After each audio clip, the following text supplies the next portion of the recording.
Welcome to the SCARS Institute Exploration Podcast.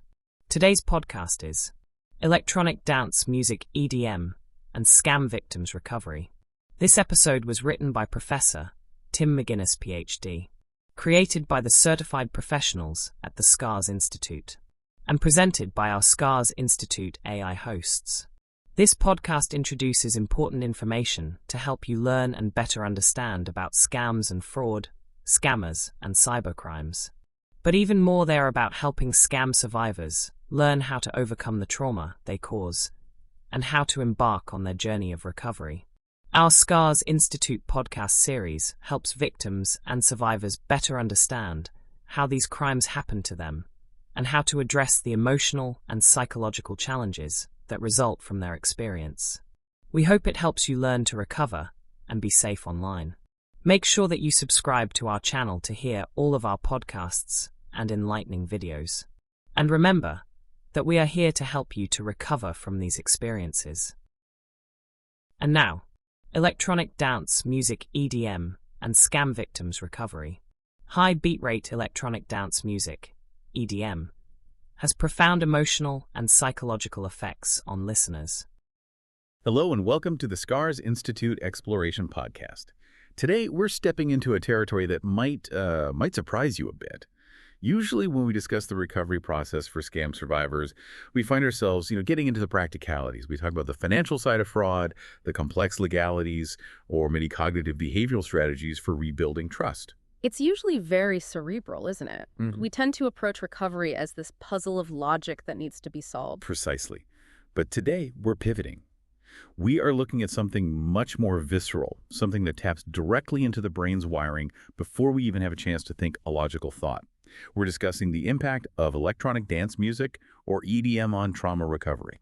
It is a fascinating subject, but I think before we dive into the neuroscience, we really need to set the tone very carefully here. We're talking about tools for recovery for scam survivors. So if you're listening to this and you have been victimized, we want this to be a space of understanding. We're exploring how sound itself, specifically high-energy sound, interacts with a nervous system that has been through a traumatic event. Exactly. And we aren't just speculating. We're looking at this through the lens of a very significant piece of writing. We're exploring the article on the SCARS Institute Scams Now magazine. And I want to be very precise about the author because his background is just incredibly relevant to how we understand all of this. We're drawing from the work of Tim McGuinness, Ph.D., DFIN, MCPO, MANTH. That is a truly impressive list of credentials. It's not often you see that specific combination of disciplines. It really isn't. He's an anthropologist, a scientist, a polymath, and the director of the Society of Citizens Against Relationship Scams, Inc. So we're not just getting a music review here. We're getting a perspective that blends hard science, anthropology, and a deep advocacy for victims. Which is exactly what we need, because when we talk about scam victims, we're talking about people who have suffered a profound psychological blow. So the mission here is to understand how high beat rate music affects the brain, and specifically, whether that helps or hinders someone recovering from that specific type of trauma. And for anyone listening right now who might be in that position, who has experienced a scam, I want to reinforce something Dr. McGuinness makes very clear from the start. It was not your fault. You are not alone, and the SCARS Institute is here to help. Today is about giving you knowledge that might help you reclaim a little bit of yourself. Shall we unpack the science first? I think we need to understand the mechanics of the music before we can get to its therapeutic potential. Let's do it. So EDM, I think most people know it when they hear it. It's that thumping bass from a passing car or the soundtrack to a nightclub. But how is Dr. McGuinness defining it in this scientific context? Well, in this context, we are looking at high beat rate electronic dance music. We're not talking about ambient chill-out tracks or anything down-tempo. We're talking about tempos that sit between 120 and 150 beats per minute, sometimes even higher. It's all about pulsating beats, very structured buildups of tension, and then that cathartic release known as the drop. Ah, the drop. That's the moment the crowd goes wild. It's almost a cliche in the genre, but what's actually happening in the brain when that happens? Because the article suggests it's not just about liking the tune. No, not at all. It's a distinct neurochemical event. It's fascinating because it plays on the brain's prediction mechanisms. The source explains that during that buildup, that anticipation leading to the drop, your brain is flooding with dopamine. And dopamine is the reward chemical, right? We usually associate that with getting something we want. It is, but here's the key insight. Dopamine is actually more about the anticipation of the reward than the reward itself. Your brain predicts the pleasure that's coming. You hear the rising tone, the speeding drum roll. Your brain knows what's coming, and it primes you for it. It's a tension loop. So the pleasure is actually in the waiting. Exactly. And when that beat finally drops, you're not just hearing a sound, you're experiencing a chemical cascade. And that often comes with endorphins. Which are the body's natural painkillers. Yes. And mood elevators. They reduce stress. It creates a feeling of euphoria, which is actually quite similar to a runner's high. That 120 to 150 beats per minute. It mimics a high heart rate during exercise. It sort of tricks the body into thinking it's exerting itself, releasing those opioids to manage the effort. That makes so much sense. But there's another concept in the article that I think is even more critical for understanding why this music feels the way it does. It's a concept called neural entrainment. Yes, this is the physics of it. This is where we move from chemistry to, well, to electricity. I just love the analogy the article used for this. It goes all the way back to the 17th century to the Dutch physicist Christian Huygens. It seems a bit odd to be referencing a 1600s physicist when talking about digital music, but it fits perfectly. It's a brilliant observation. So in the 1600s, Huygens had these pendulum clocks mounted on the same wall, and over time, he noticed something peculiar. No matter how he started them, one swinging left, one swinging right, they would eventually fall into a perfect synchronized swing. They just synced up by being on the same wall. Exactly. Through the tiny vibrations in the beam they were hanging on, they influence each other until they moved as one. And in a biological context, that's entrainment. When you listen to music with a strong, consistent, driving, beat-like EDM, your brainwaves actually start to synchronize with that external tempo. So your brain is literally Beating to the music, in a manner of speaking, yes. leading to the rhythm of the music. The electrical oscillations in your brain, the firing rates of your neurons, they align with the rhythm. It's called the frequency following response. And this leads to what the source calls altered states of consciousness. That sounds a bit mystical, doesn't it? Altered states. A bit 1960s. It does, but we've all felt it. It's that feeling of being in the zone or entering a flow state. It can cause time distortion where you lose track of hours. It creates heightened focus. You stop thinking about the past or the future, and you're just locked into the now. And importantly, for a scam victim who might be feeling incredibly isolated, there's a social component to this chemistry too. Yes, even if you're listening alone, but especially in a communal setting. The music mimics the feeling of connection. It triggers oxytocin, the social bonding hormone. It counters that crushing feeling of isolation that so often comes after a scam. It simulates a tribe, even if that tribe is virtual or imagined. So we have this high-energy, chemically potent music. But to really understand its unique impact, the article compares it to something completely different. It draws a line between EDM and classical music. Yes, and this comparison is really illuminating because they're almost functional opposites in how they affect the brain. I usually think of classical music as the smart choice, study music, the whole Mozart effect. Yeah. We tend to see it as inherently better for us, or at least more civilized. And there's truth to its benefits, of course, but if we look at the structural differences, we see why they affect the nervous system so differently. Classical music, particularly the slower movements adagio or largo, is designed to lower blood pressure. It lowers cortisol, the stress hormone. So it's physically calming. It's like a sedative. It is. It engages the prefrontal cortex, the part of the brain for memory, decision-making, complex reasoning. It invites you to be introspective. You sit back, you analyze the music, you follow the story of the melody. It's a cognitive experience. Whereas EDM is... EDM is almost the opposite physiologically. It actually mimics a fight-or-flight response. Wait, isn't fight or flight a bad thing? That's stress. That's usually what we're trying to avoid, especially in recovery. Usually, yes. But EDM does it in a controlled context. It raises the heart rate. It spikes adrenaline. It can increase cortisol initially. It creates physiological arousal. But because it's within the structure of the music, it feels like excitement, not danger. It creates immersion. Immersion. Yes, a trance-like state where external concerns just fade away. Classical music invites you to think. EDM invites you to feel and to be physically present in the rhythm. It slightly shuts down that analytical prefrontal cortex and activates the motor cortex and the limbic system, the emotional center. And that distinction, thinking versus feeling, calming versus stimulating, that's where we get to the core issue for our listeners today. Because if you're recovering from a scam, your nervous system is already, it's already compromised. Exactly. This raises a really important question. How does this intense stimulation affect a brain that's already traumatized? Because make no mistake, the psychological impact of a relationship scam or a financial fraud is trauma. It's a profound violation. It's a form of PTSD. So is EDM good or bad for recovery? It sounds like it could really go either way. Well, as Dr. McGuinness points out, it is a double-edged sword. There isn't a simple yes or no. It depends entirely on where the survivor is in their journey. Okay, let's start with the positives. Why would someone who's been traumatized want to listen to music that mimics fight or flight? Why add fuel to the fire? It comes down to disruption. One of the most common and most debilitating symptoms of trauma is rumination. That stuck record in your head. Replaying the event over and over. Why did I do that? How did I miss the signs? Exactly. That cycle of negative thoughts is incredibly hard to break. It's a neural groove that just gets deeper every time you think it. Classical music, because it encourages introspection, might actually leave space for that rumination to creep back in. That's a really interesting point. Silence or soft music gives you room to think, and Right. sometimes you just don't want to think. Precisely. The sheer intensity of EDM, that wall of sound and the neural entrainment we talked about, it can force the brain to shift gears. It demands your attention. You can't ignore 140 beats per minute thumping in your ears. It creates that immersion we talked about, which can give the survivor a break from their own thoughts. It drowns out the inner critic. Effectively, yes. Yeah. It acts as a circuit breaker. And there's also the aspect of controlled release.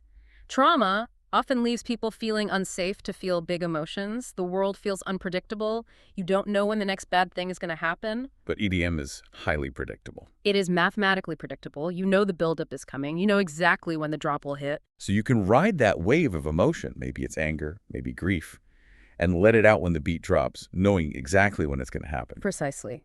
It allows for a cathartic release within a very safe framework. You are in control of the experience. You can scream or dance or cry on cue. And that's powerful when you feel like you've lost all control of your life. However, I sense a significant however coming, because we can't ignore the other side of this. No, we cannot. We have to look at the risks. If a victim is in a state of hyperarousal, which is very common after a scam. Meaning they're already anxious, jittery, their heart is racing. Correct. Their baseline cortisol is already through the roof. Their nervous system is just stuck on AM. If you add EDM to that mix, it can simply be too much. It can overwhelm the nervous system. Instead of being exciting, that adrenaline spike just feels like more panic. It tips the scale from excited to terrified. It does. And what about hypervigilance? I know so many survivors find themselves jumping at shadows, startled by a phone ringing. Oh, absolutely. The startle reflex is massive in trauma recovery. That is a critical point. Hypervigilance means the brain is constantly scanning for threats. Sudden, sharp sounds, dynamic shifts in volume features that define EDM can be perceived by a traumatized brain as a threat. So the drop doesn't feel like a release. It feels like a bang, like a danger signal. Exactly. And for those whose trauma involved sensory overload or a total loss of control, which is the definition of a scam, the dominance of this music can actually be re-traumatizing. It can make them feel helpless again, battered by the sound. So we've got this clear conflict. On one hand, it's a circuit breaker for negative thoughts. On the other, it's a potential panic trigger. What does this all mean for someone listening? If they're sitting there wondering, should I put on my headphones and blast some techno, or should I sit in silence? The article proposes a staged approach to recovery. It really emphasizes that timing is everything. You know, you can't run a marathon the day after you break your leg. Let's break down those stages. What about the early stage? The immediate aftermath. The scam has just happened, or the realization has just hit. This is the stabilization phase. The goal here is just safety, grounding. The nervous system is likely raw, maybe in shock. In this stage, Dr. McGuinness generally advises against EDM. It's too much fire on the fire. It is. At this stage, calming, predictable, simple music is better. You want to regulate the nervous system, not stimulate it. You want to lower that cortisol, perhaps leaning more toward the classical end of the spectrum we discussed, or even nature sounds, anything that signals safety to the primal brain. Okay, so we start slow. We stabilize. When does the beat come back in? As we move into the later stage, or reintegration, this is when coping skills have developed. The survivor isn't just surviving anymore, they're starting to look outward again. Trying to find joy again. Trying to feel like themselves. Yes. And especially for younger victims or just anyone who loved this music before the scam, EDM can help reconnect them with their identity. It can stimulate energy, joy, and that feeling of power. It reminds them that they are alive and that they can feel something other than fear. But there is one rule that overrides everything else in this article. One principle that dictates whether this whole thing works or fails. The critical role of agency. Agency. The power to choose. Why is this so specific to scam victims? Well, if we connect this to what a scam actually does, a scam is a theft of agency. The criminal manipulates the victim's reality, takes their money, takes their trust, they pull the strings. The victim loses control over their own life narrative. So recovery has to be about regaining control. So recovery music must be a choice. It can't be a prescription. It must. If you force a survivor to listen to happy, upbeat music because you think it'll cheer them up, you're violating their agency all over again. It's completely counterproductive. It's what we call toxic positivity. That is such a powerful distinction. It's not about the medicine. It's about who holds the spoon. Beautifully put. If the listener chooses EDM because it makes them feel powerful, then it's therapeutic. If it's forced, it's just noise. What works for one person may not work for another. One survivor might need Mozart to heal. Another might need, I don't know, Skrillex or Tiesto. Both are correct if they are chosen by the survivor. You know, it's interesting. We often look for a cure-all in recovery. We want to say, do X and you will feel Y. But this research suggests it's much more about listening to your own body. It's about listening to your own nervous system. Dr. McGuinness's final insight in the article really resonated with me. The goal is to match the stimulation to the nervous system's current capacity. Don't force intensity in the name of progress. Exactly. There is no prize for recovering faster by pushing yourself into environments you aren't ready for. If you can only handle soft piano right now, that's valid. If you need 150 beats per minute to feel alive again, that is also valid. But it has to be your call. You are the expert on your own healing. This has been, well, really illuminating. It takes music, which we think of as entertainment, and shows it as the powerful neurotool it really is. It's not just background noise. It's a modulator for our brain chemistry. It creates a framework for understanding why we feel what we feel when we put those headphones on. And hopefully it gives our listeners permission to use that tool in whatever way helps them best. Before we close out, I just want to circle back to the core message of the SCARS Institute. We've been talking about brainwaves and chemicals, but at the heart of this are people who are hurting. Yes. If you have been victimized, please remember the physiological reactions we discussed today, the anxiety, the hypervigilance, the rumination. These are normal responses to an abnormal situation. It is not your fault, and you are not alone. There's a massive network of support waiting for you. Absolutely. We strongly invite you to join the support network. It's called the SCARS Institute Survivors Community. It is for support and recovery. It is free, it is safe, and it is completely confidential. You can sign up at www.scarscommunity.org. That's www.scarscommunity.org. And if you are looking for immediate information, if you need to know what to do right now, then you need to visit www.scamsvictimsupport.org. That's the place to learn what you need to know now. We will leave those links for you. Thank you for listening to the SCARS Institute Exploration Podcast. We hope this gave you a new perspective on your own healing journey. Take care of yourselves. Thank you for listening to our podcast.